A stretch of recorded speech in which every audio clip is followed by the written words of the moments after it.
A graça e a paz do Senhor nosso Deus, amado irmão, que é o seminarista Ian, e estamos começando uma devocional, mais um momento de adoração a Deus. Isso serve para a tua edificação, isso serve para teu fortalecimento na fé no Senhor nosso Deus. Dessa forma, eu convido você a adorarmos a Deus, a juntos cantarmos os cânticos que logo colocaremos aqui disponível nesse vídeo, mas também ouviremos da palavra do Senhor e aprenderemos sobre ele. Vamos começar esse momento de adoração ao nosso Deus lendo o livro dos Provérbios de Salomão, o capítulo 16. Provérbios de Salomão, capítulo 16, verso 1. Capítulo 16 de Provérbios, versículo número 1, apenas esse versículo. O coração do ser humano pode fazer planos, mas a resposta certa vem dos lábios do Senhor. O coração do ser humano pode fazer planos, mas a resposta certa vem dos lábios do Senhor. Esse texto, irmãos, nos ensina que, ainda que homens sejam usados para desenvolver planos, para fazer projetos, para liderar coisas, Deus continua no controle de todas as coisas. O que não significa necessariamente que Deus ele não use seres humanos para cumprir a sua vontade, para fazer aquilo que ele quer. O reinado soberano de Deus sobre todas as pessoas inclui, às vezes, estar contra a vontade dos homens, mas às vezes agir através dos homens, especialmente através das autoridades. A gente vai adorar sobre essa perspectiva, então vou conduzi-los numa oração de adoração. Convido você que está na sua casa que também ore juntamente comigo para que possamos buscar o Senhor nosso Deus. Oremos. Senhor Deus e Pai, obrigado por esse momento, ó Deus, que estamos reunidos através de uma mesma transmissão. Nos abençoa, se conosco, nos conduz nos louvores que entoaremos a Ti, também ao ouvirmos a mensagem da Tua Palavra. Pedimos isso no nome santo do Senhor Jesus, para a Tua glória. Amém. Amém.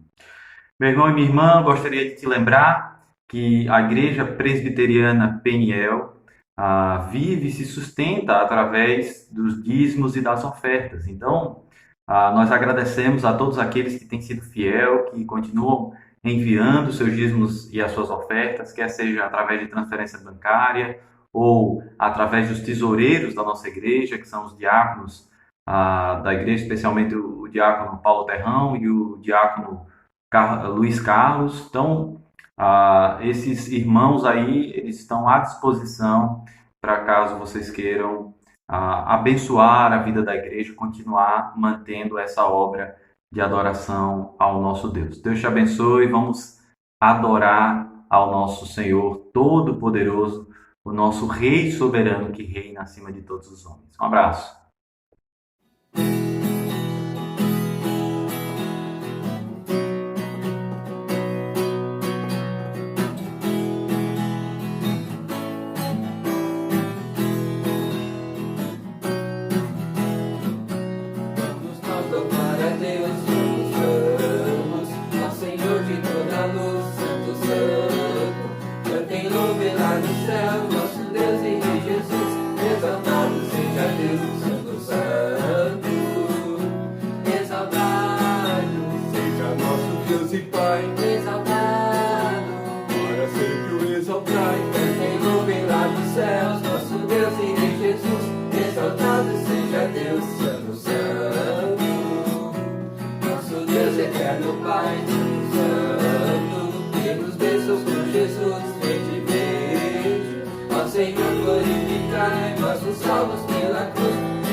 Exaltemos com fervor hoje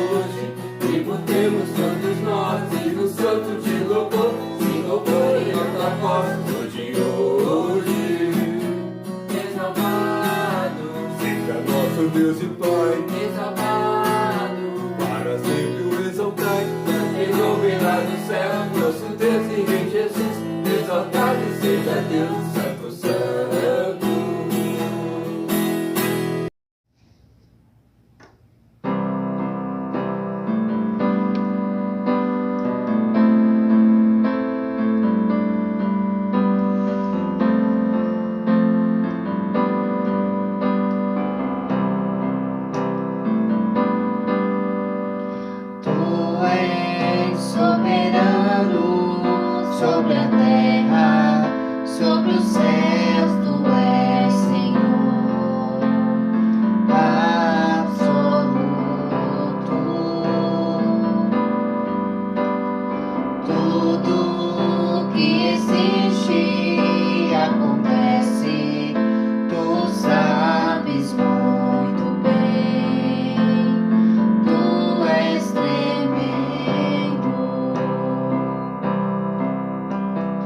Tu és soberano sobre a terra, sobre os céus, tu és Senhor absoluto. Tudo que existe acontece, tu sabes muito bem, tu és tremendo. E apesar dessa glória que tens, tu te importas comigo também.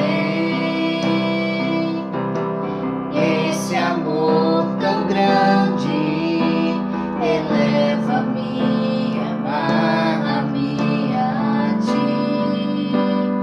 Tu és tremendo. Tu és soberano sobre a terra, sobre os céus, tu és Senhor absoluto. Tudo que existe acontece, tu sabes muito bem, tu és tremendo. E apesar dessa glória que tens, tu te importas comigo também. Esse amor tão grande eleva-me, amarra-me a ti. Tu és tremendo.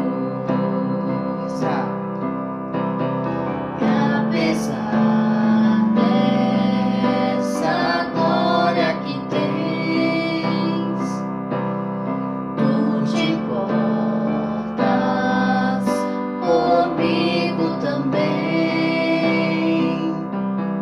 Esse amor tão grande eleva-me, amarra-me a ti. Tu és tremendo.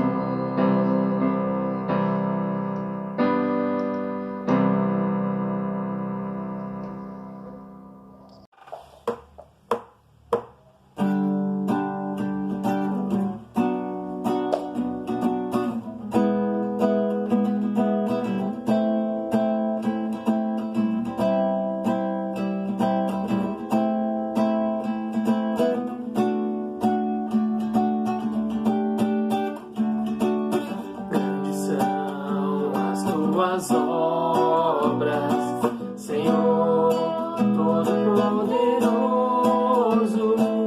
Justos e verdadeiros são os teus caminhos.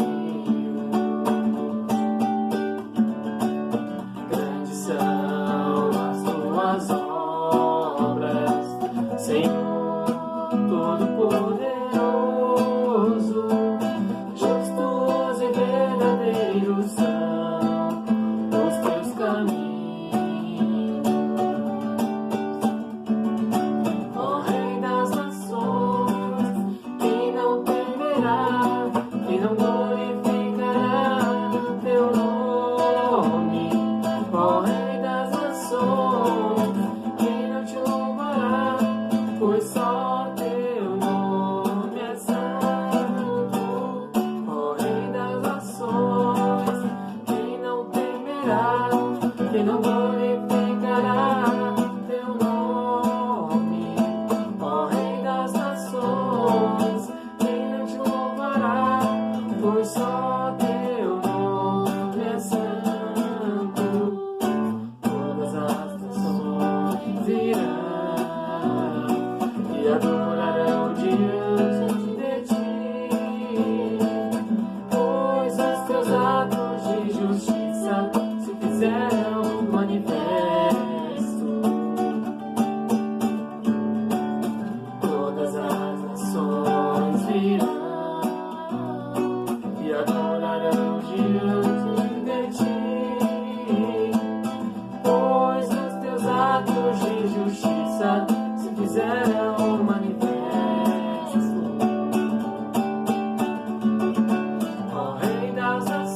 A graça e a paz do Senhor nosso Deus, meu irmão.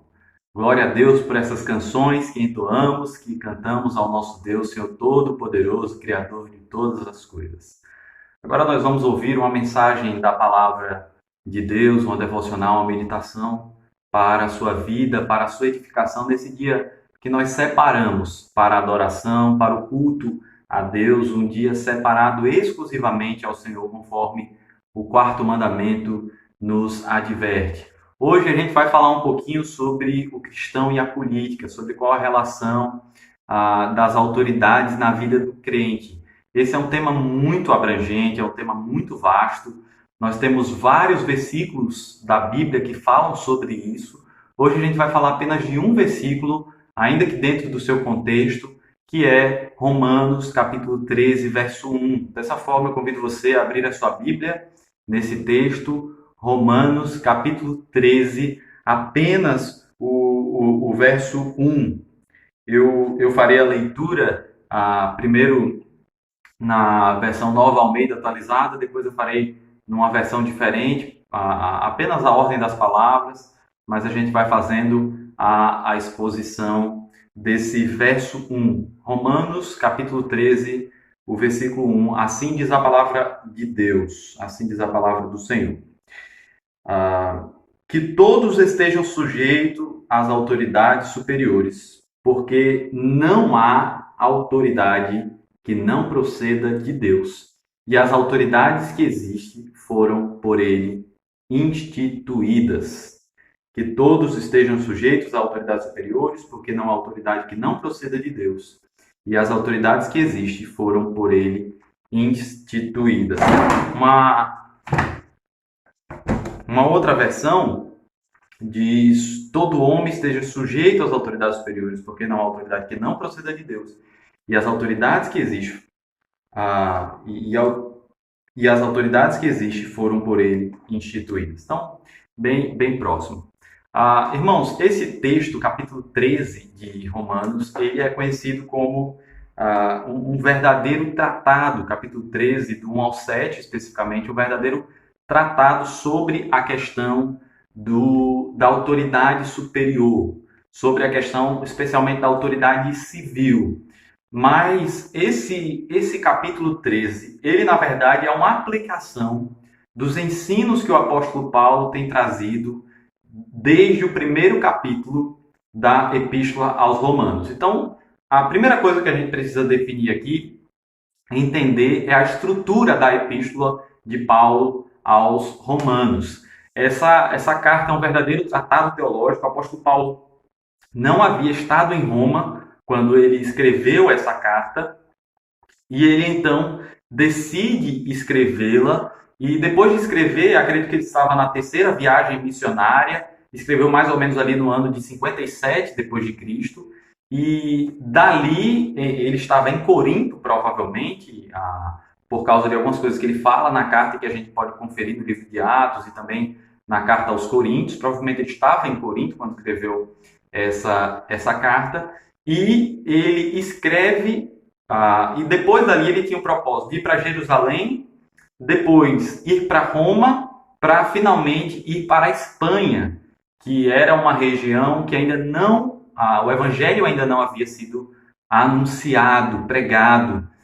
Está lá no capítulo 15 de Romanos, é possível encontrar essa informação do apóstolo Paulo dizendo que ele deseja pregar o evangelho onde o evangelho ainda não foi anunciado. Isso é um ensinamento para nós, na medida que a gente precisa realmente anunciar ou ir para aqueles locais ou para aquelas pessoas que ainda não ouviram o evangelho. É muito agradável a gente estar sempre junto dos evangélicos. Paulo não, ele sabia que já haviam cristãos em Roma e ele precisava então ir para a Espanha. Ele escreve com o propósito de primeiro ensinar, edificar os romanos e os cristãos ali da região, sabendo ele que Roma era a grande capital do império, era uma cidade influente, e os romanos, os cristãos romanos que ali existiam, também eram pessoas que poderiam propagar o ensino da mensagem do evangelho. O apóstolo Paulo, então, escreve um verdadeiro tratado teológico. que tem uma introdução e uma conclusão. O capítulo 1, do verso 1 até o verso de número 15, nós temos o prefácio à carta aos Romanos. Os versos 16 e 17 funcionam como uma frase de transição, mas que expressam de maneira completa qual é o tema dessa epístola, a saber, a mensagem do Evangelho. Verso 16 e 17 é aquela famosa passagem que o apóstolo Paulo diz, do capítulo 1. Eu não me envergonho do Evangelho, porque é o poder de Deus para a salvação de todo o que crê. E aí a justiça de Deus se revela no Evangelho, o justo viverá pela fé, fazendo a citação de Abacuque. Esse é o tema da epístola aos Romanos, está lá no capítulo 1, versos 16 e 17. A partir do verso 18 do capítulo 1 até o final do capítulo 4, nós temos a primeira parte da epístola aos Romanos, conforme o teólogo D.A. Carson. E essa primeira parte mostra qual a relação do Evangelho com a condição humana. Qual é a condição humana perante a mensagem do Evangelho? E a resposta a essa pergunta é: todos são depravados, quer sejam gregos, quer sejam judeus. Já do capítulo 5 até o final do capítulo 8, nós temos o anúncio do Evangelho como o poder de Deus que justifica o homem apesar da sua condição. Capítulo 9 até o capítulo 11, nós temos a relação entre o Evangelho e Israel, ali apresentado o conceito de Israel e de Deus. Qual é o lugar dos judeus depois que Cristo veio, depois que ele ressuscitou? Agora, qual é a relação entre o Evangelho e os judeus? Isso está expresso lá em Romanos 9, 10 e 11. Do capítulo 12 até praticamente o final do livro, nós temos a parte prática, a parte de aplicações para a vida prática da epístola aos Romanos. E o capítulo 13 está incluso aí nessa série de aplicações. A mensagem do capítulo 13, verso 1 até o verso 7, nada mais é, irmãos, do que uma aplicação do quinto mandamento. Alguém lembra do quinto mandamento decorado? Você consegue lembrar-se do que diz o quinto mandamento? O quinto mandamento é o chamado primeiro mandamento com promessa. É o primeiro da segunda tábua da lei. É o primeiro da relação entre o homem com o seu semelhante. O quinto mandamento diz: honra teu pai e a tua mãe, para que se prolonguem os teus dias na terra que o Senhor teu Deus te dá. Então, o apóstolo Paulo, no capítulo 13, ele faz uma aplicação. Como o cristão deve viver diante das pessoas que exercem autoridade sobre nós. Ou seja, que estão em uma situação de superioridade. E a resposta a essa pergunta já está no versículo 1 do capítulo 13. O texto nos diz: todo homem esteja sujeito às autoridades superiores. A expressão aqui, literalmente, é cada alma. A ideia é que todos os indivíduos, quer sejam judeus, gregos, todas aquelas almas que foram alcançadas por Deus, devem, em espírito, de verdade, estar sujeito às autoridades superiores. Essa ideia de sujeição é entender a sua posição, entender o seu lugar dentro do plano soberano de Deus, dentro da posição que Deus te colocou. Irmãos, perceba a estrutura desse primeiro versículo. A gente tem a ordem aqui, o imperativo, né? A descrição do que nós devemos fazer em termos práticos, lembrando que essa parte da epístola é uma parte extremamente prática. A gente tem: todo homem esteja sujeito às autoridades superiores. E logo em seguida, nós temos duas razões para essa sujeição às autoridades superiores. Primeiro, porque não há autoridade que não proceda de Deus. Segundo, as autoridades que existem foram por ele instituídas. As autoridades que existem foram por ele instituídas. Então, nós temos aqui a ordem, né? Estar sujeito às autoridades. e duas razões. A primeira razão, graça e paz, tivemos um problema aqui com o nosso vídeo, mas vamos voltando. Então, a gente tem primeiro uma ordem e temos aqui duas razões, né? A ordem é todo homem esteja sujeito às autoridades superiores. Primeira razão, porque não há autoridade que não proceda de Deus, e as autoridades que existem foram por eles instituídas. Irmãos, essas autoridades superiores, sem dúvida, são uma referência às autoridades governamentais dentro de determinada comunidade. O termo autoridade aqui é uma tradução mais literal e indica o direito de governar que pertence às pessoas envolvidas e também a sujeição requerida dos cidadãos. Quando o apóstolo Paulo escreveu essa epístola, a autoridade superior, a autoridade civil, era exercida pelo governador romano.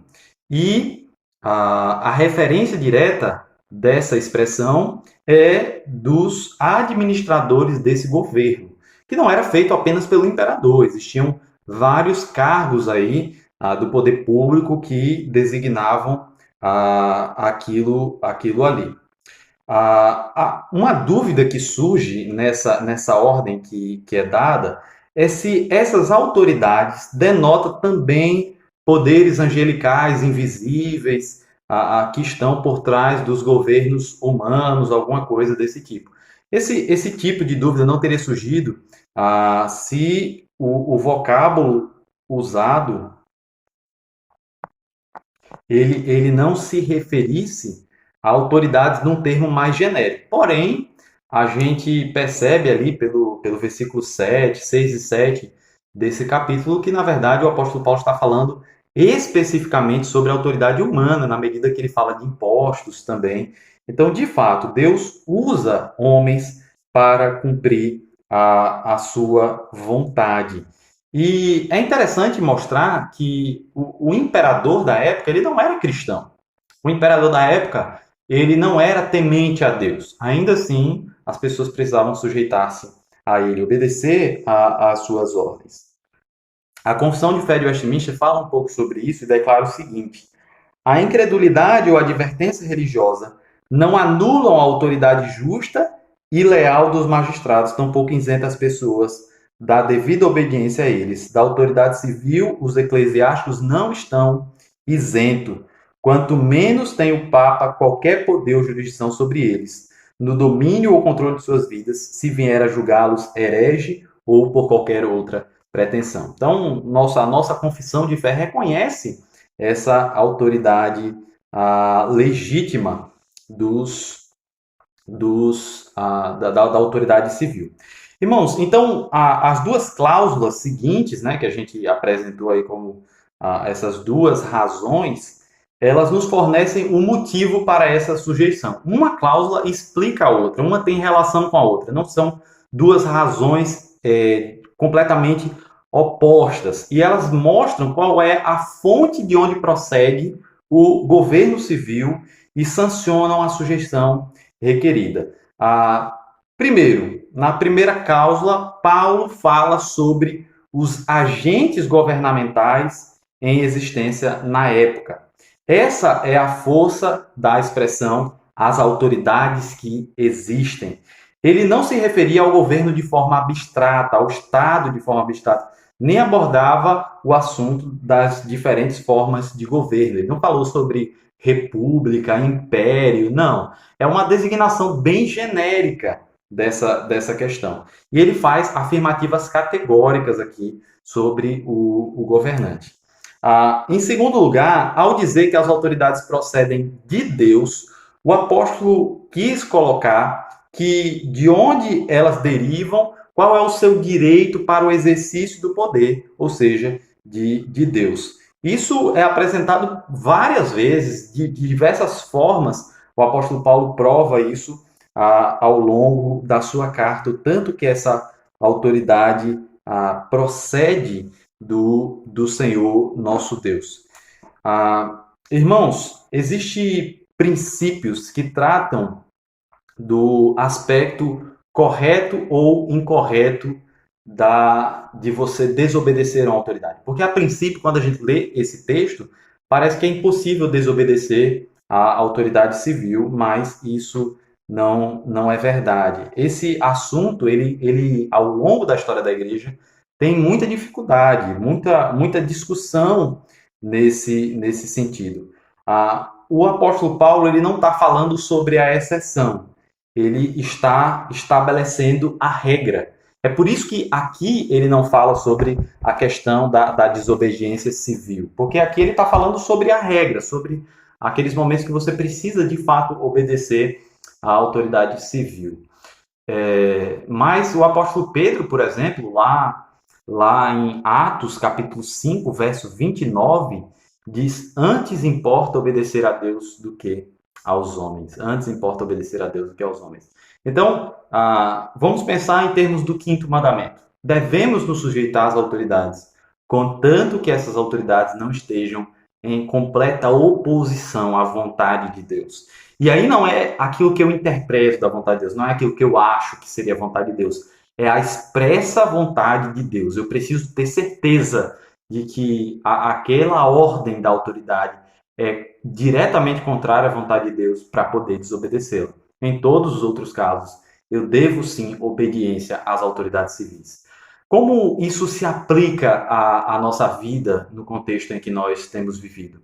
Bem, irmãos, existem ordem de diversas autoridades sobre nós nesse período de pandemia, nesse período de coronavírus. Eu pretendo gravar outros vídeos falando sobre essa questão do cristão e da política, do cristão e da autoridade, mas uma aplicação muito clara nessa questão de sujeitar a sua alma à autoridade é a gente não se rebelar com relação a ordens de ficar em casa, de manter a quarentena, de não desobedecermos aos governadores dos estados, aos prefeitos da nossa cidade. Então, às vezes o cristão, ele com o intuito de envolver-se na vida política, de participar da vida política, ele pode se tornar uma pessoa extremamente rebelde, uma pessoa extremamente revolucionária e que não tem a sua posição de desobediência civil baseada na palavra de Deus. A mensagem para nós hoje, nesse momento, é: obedeça a recomendação das autoridades. Fique em casa, tenha cuidado. E aqui é interessante que a Bíblia sempre fala que a autoridade civil, ela quer o nosso bem. Ela é ministra de Deus para a promoção do bem. Às vezes a autoridade civil, na verdade, é para condenação. Deus, ele permite que aquele governante esteja ali porque ele quer trazer juízo contra uma nação. Mas nesse caso específico que nós temos vivido, se você pode continuar em casa, eu sei que muitas pessoas precisam sair por causa do trabalho, mas se você pode, fique em casa, né? Mantenha-se ali guardado, guarde a sua família, preserve a sua casa. Nós temos ouvido de tanta gente que tem morrido e muitas vezes, eu não vou dizer que em todos os casos, infelizmente não são todos os casos, mas muitas vezes é por desobediência da recomendação das autoridades. Será muito triste se a gente ouvir falar que no meio da Peniel alguém adoeceu ou outras pessoas adoeceram por causa de alguma desobediência da ordem civil, desobediência da autoridade. Se a gente não quer temer a autoridade, o magistrado civil, como diz Romanos capítulo 13, então a gente deve fazer o bem. A gente deve cumprir as ordens, as determinações da autoridade. E eu sei que é um tema para debate, eu sei que é um tema para conversarmos, mas enquanto não tiver em direta oposição à palavra de Deus, e não ao que eu acho que é melhor para a economia, e não o que eu acho que é melhor para isso ou para aquilo, não. Esse tipo de temática é muito subjetiva, é muito subjetiva. Está em oposição direta à vontade de Deus, ou seja, cumprir aquela ordem faz você pecar contra Deus? Se a resposta é sim, então não cumpra. Mas se a resposta for não, cumpra em todos os casos a ordem das autoridades superiores. Essa é a mensagem aí, uma das aplicações que eu queria trazer. Existem outras aí de vários outros aspectos, da obediência às leis de trânsito, a obediência, enfim, às leis de uma maneira geral, aos decretos presidenciais, às ordens de andar de maneira respeitável no mundo que nós temos vivido. Então, que Deus te abençoe e que você sempre viva na prática essa mensagem da palavra de Deus. Vamos orar mais uma vez. Senhor nosso Deus, obrigado pela tua palavra. Ensina o teu povo, especialmente a Igreja Presbiteriana Peniel. Faz, ó Deus, que o teu povo cumpra literalmente a tua palavra, Deus, andando em santidade, andando em novidade de vida. Pedimos isso no nome santo de Jesus Cristo. Amém.